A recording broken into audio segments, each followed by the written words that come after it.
السلام علیکم ورحمۃ اللہ وبرکاتہ۔ اعوذ باللہ من الشیطان الرجیم، بسم اللہ الرحمن الرحیم۔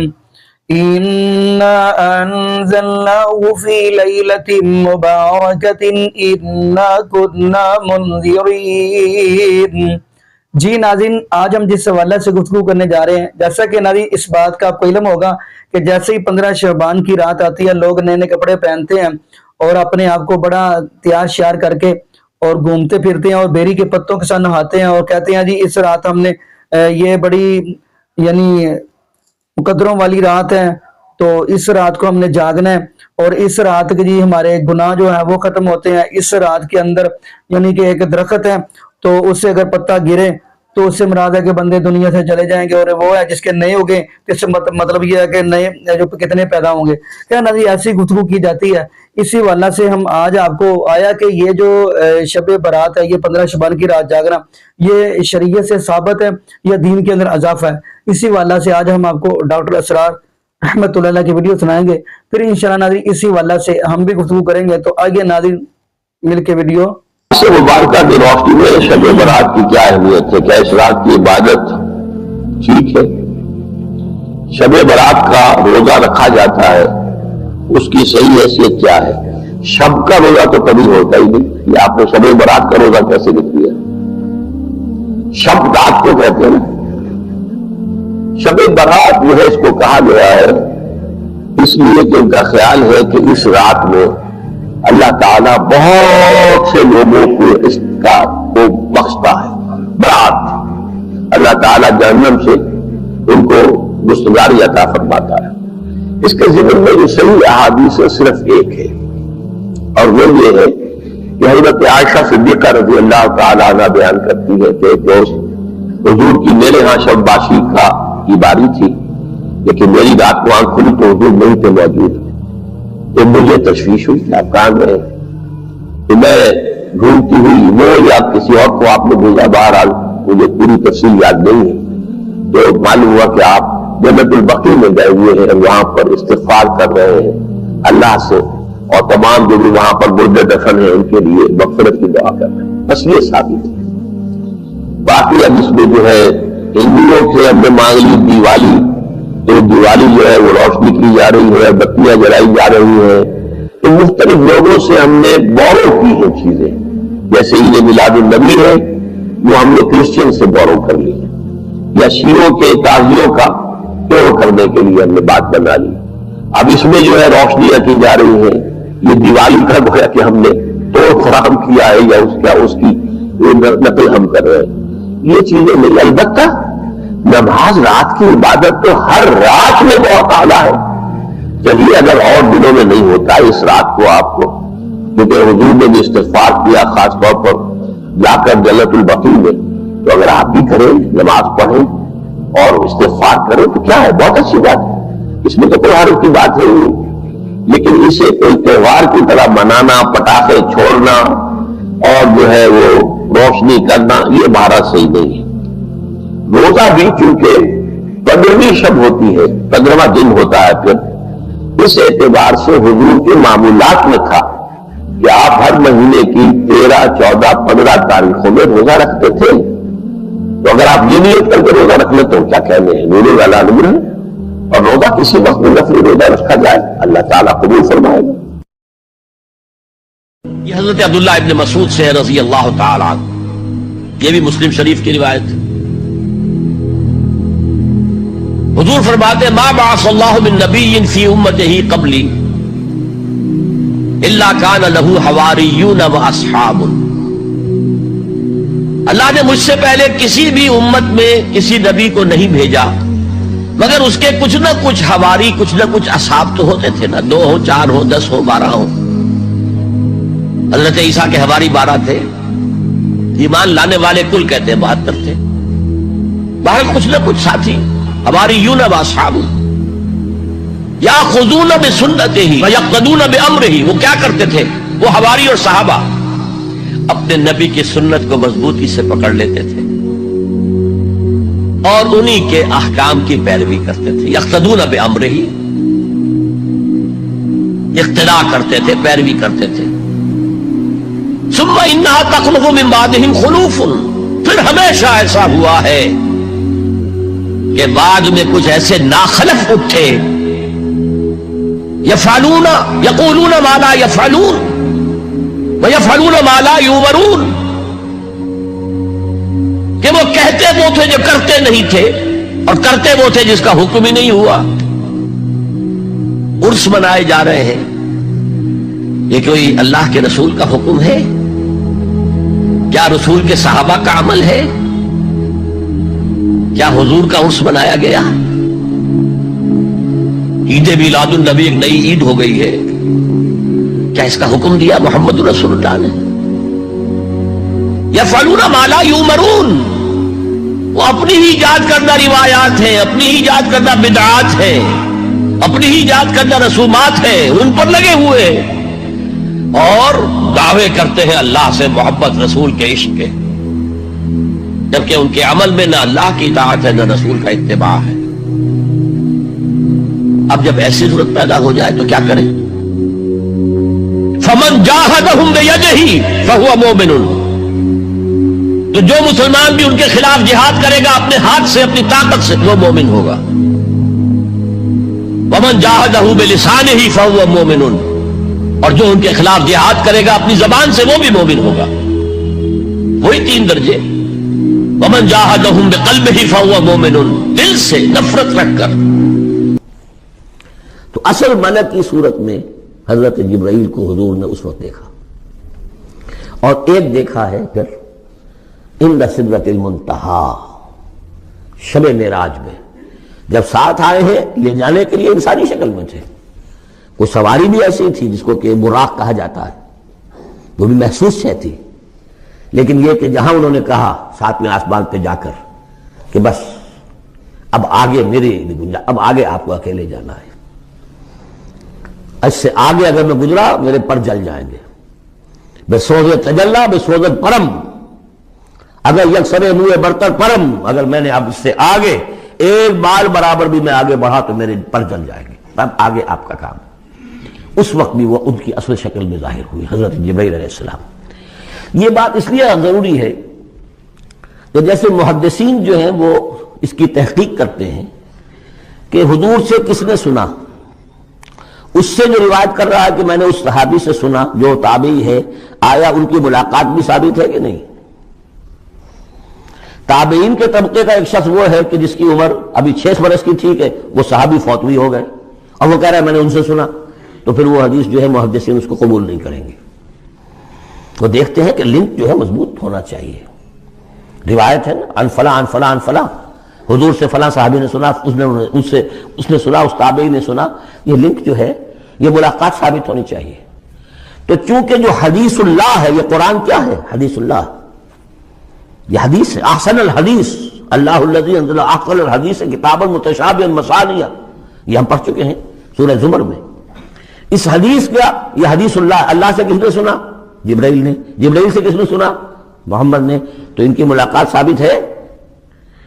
اصل ملکی شکل میں حضرت جبرائیل کا دیکھا جانا اس اعتبار سے بہت اہم ہے، اس لنک کو اسٹیبلش کرنے کے لیے اس کو یہاں پہ بیان کیا جا رہا ہے.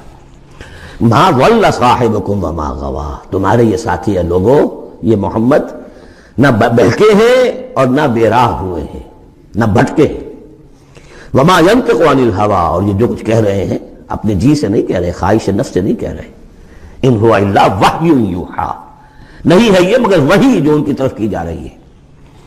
علمہ شدید القوی، انہیں تعلیم دی ہے، سکھایا ہے اس نے جو بہت طاقتور والا ہے. یہاں حضرت جبرائیل ہیں جو مراد ہیں. علمہ شدید القوی، یہ قرآن کس نے سکھایا محمد کو؟ شدید القوی، ذو مرۃ، وہ بڑا زور آور ہے. فاستوی، وہ سیدھا ہوا. وہو بالافق الاعلی، اور افق اعلیٰ کے اوپر وہ محمد کو نظر آ رہا تھا صلی اللہ علیہ وسلم.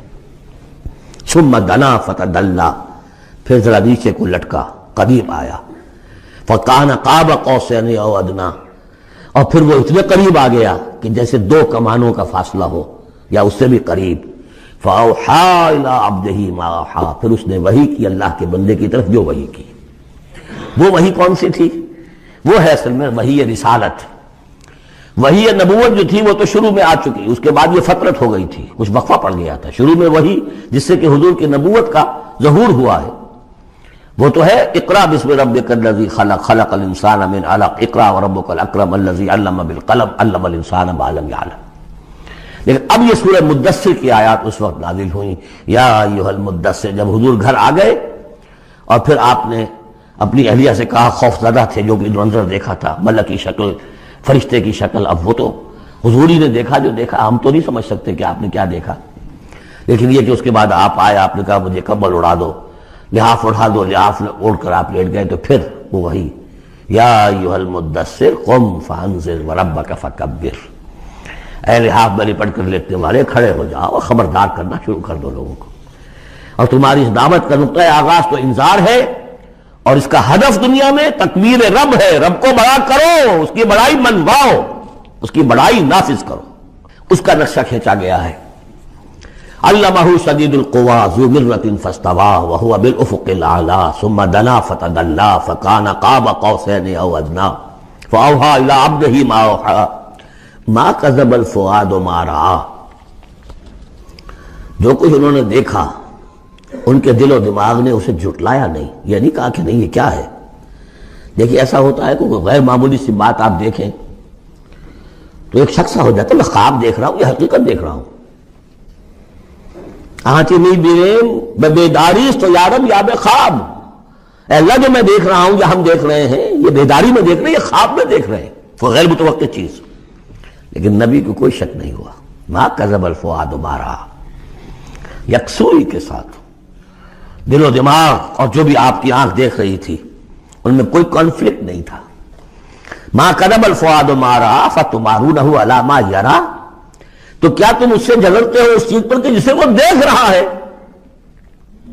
اقبال نے کہا نا کہ قلندر ہرچے گوید دی نہ گوید، جو شخص اپنا دیکھی ہوئی چیز بیان کر رہا ہے تم اس سے جھگڑ رہے ہو. تمہارے لیے تو وہ ایک غیب کی خبر ہے، اس نے تو دیکھا ہے. افتمارونہ علی ما یری وَلَقَدْ رَآهُ نَزْلَةً أُخْرَىٰ، اس نے تو ایک مرتبہ اور بھی دیکھا. کہاں دیکھا؟ عند سدرۃ المنتہیٰ، شب معراج میں سدرۃ المنتہیٰ. کوئی بیری کا درخت ہے، وہ کیسی بیری ہے؟ ساتویں آسمان کی بیری، وہ آخری حد ہے. مخلوق کوئی اس سے آگے نہیں جا سکتی. اس سدرۃ المنتہیٰ، منتہا نہایت، حد، جہاں کی حد ہو گئی، وہاں تک حضور پہنچے ہیں سدرۃ المنتہا تک. اندہا جنت الماوا، اور سب سے اونچی جو جنت ہوگی جنت الماوا وہ اس کے قریب ہی ہے، وہ بھی ساتویں آسمان پر ہے. یہ تو درجہ بدرجہ ترقی ہوتی جائے گی نا. پہلی ضیافت جو ہے، پہلی نزل جو ہے وہ تو اسی زمین پر ہو جائے گی. پھر جو ترقی ہوگی اپنے اپنے مدارج، اپنے اپنے مراتب، اپنے اپنے مقامات، اپنے اپنے ایمان کی گہرائی، اپنے اپنے اعمال صالحہ، اپنا اپنا انفاق مال و جان، اس کے حوالے سے درجے ہوں گے.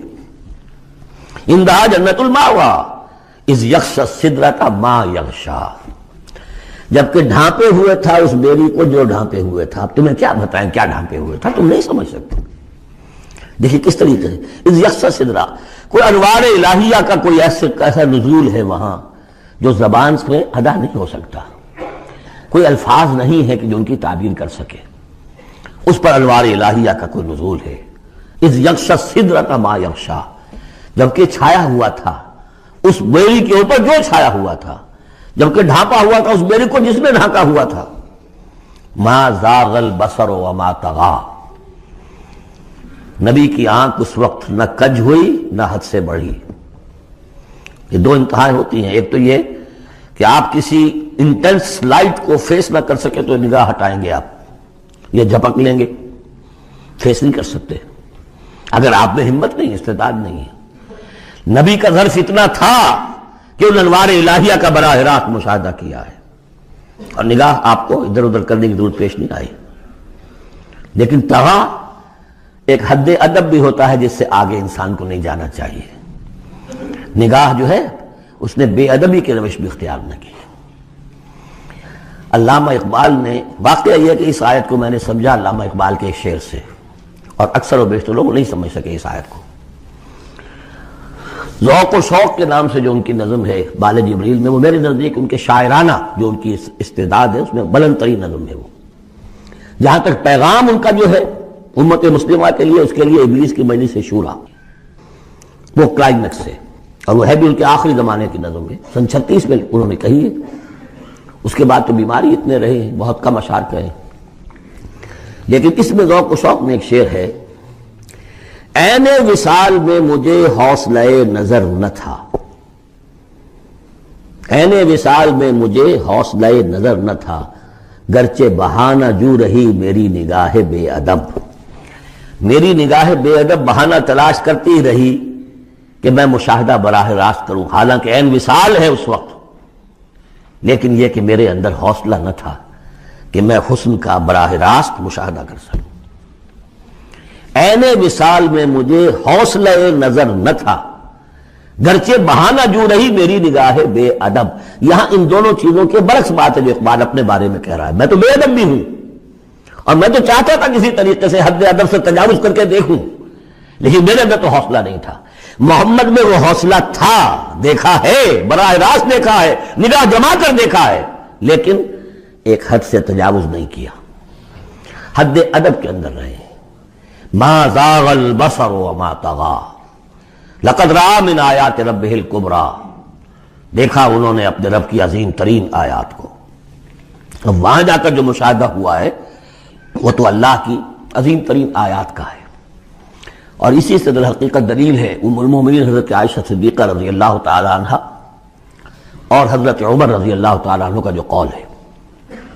شب معراج میں بھی حضور نے اللہ کو نہیں دیکھا، اللہ کی عظیم ترین آیات کو دیکھا جو تجلی تھی اس وقت اللہ کی.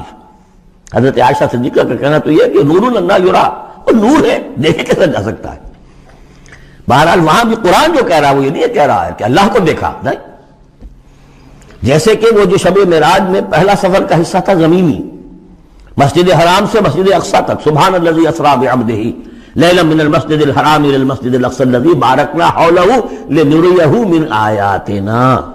وہاں پر بھی اللہ نے اپنی آیات کا مشاہدہ کرایا، لیکن وہ زمینی آیات ہیں اللہ کی، وہ برکات جو ہے زمینی ہیں. یہ تجلی جو ہو رہی ہے یہ ہو رہی ہے اس سدرۃ المنتہا پر، آخری حد ہے، مخلوق کی آخری حد ہے. اس سے آگے کہیے حرم ہے، حریم ذات ہے اللہ کی، جس میں کسی غیر کا کوئی دخل ممکن نہیں. اس حد پر جا کر جو وہاں تجلیات باری تعالیٰ تھے ان کا مشاہدہ کیا ہے. لقد رأى من آیات ربہ الکبریٰ.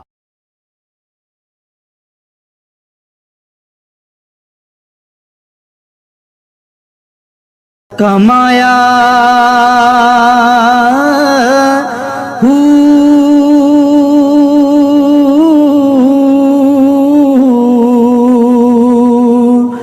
نام بھج